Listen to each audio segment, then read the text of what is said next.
My name is Trevor, and I am the person who I guess has been here from the beginning with 69.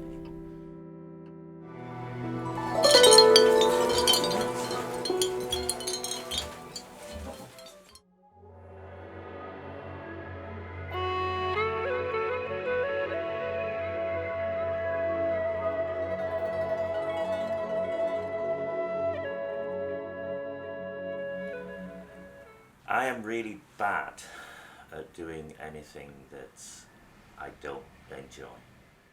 For me, I need to be interested in something to be motivated. Well, this shop didn't, just as my interest in things, didn't just start at one point. So I guess I need to give you a little bit more background. It's all an evolutionary process. So initially, the vintage clothes, which is the part which got the business moving, started on the rag market in Birmingham, which was great because many people went there. You could just go as little or as much as you wanted. We used to stand 3 days a week.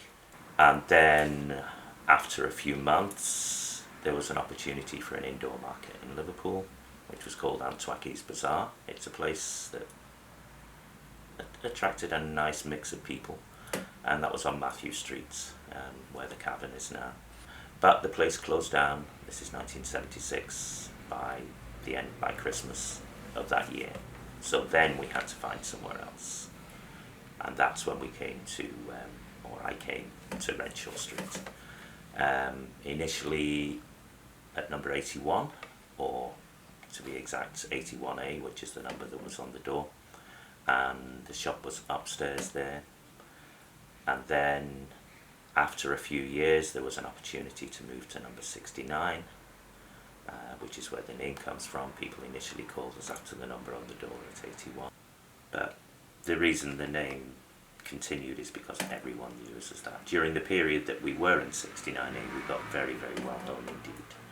And also, of course, the number just looks better. 75 would just be a bit flat. I guess in terms of our uniqueness or style is just that I like to try and choose things that I like. But in this business, it's never that straightforward. Lots of other things come in at the same time, and if people want things, we'll try and get them. We have to survive. We have such a variety, and a lot of it is very specialist, that we could actually have something sitting in the shop unsold for 10 years at, say, a price of £70. Then we find out it's worth £1,000. So it's really, it's impossible to know what's going to go and when. And somehow or other, just by doing a very wide selection of things, we get enough people to nearly pay the bills some of the time.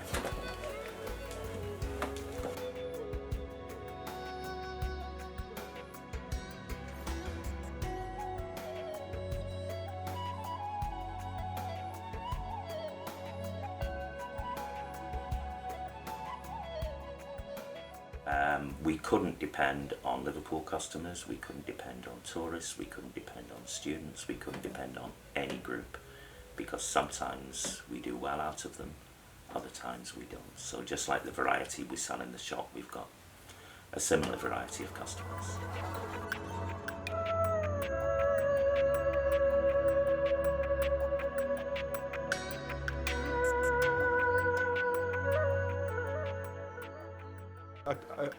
If I'm passing, I always just call in, just never know what you might find, so. Yeah, because they're like from a different era, so you don't find these types of things anymore. And sometimes it's nice to have an unique item that you cannot just bulk buy, so not everyone has it. It's like a one-time thing. Yeah, I think that's why. I like old stuff. Like me.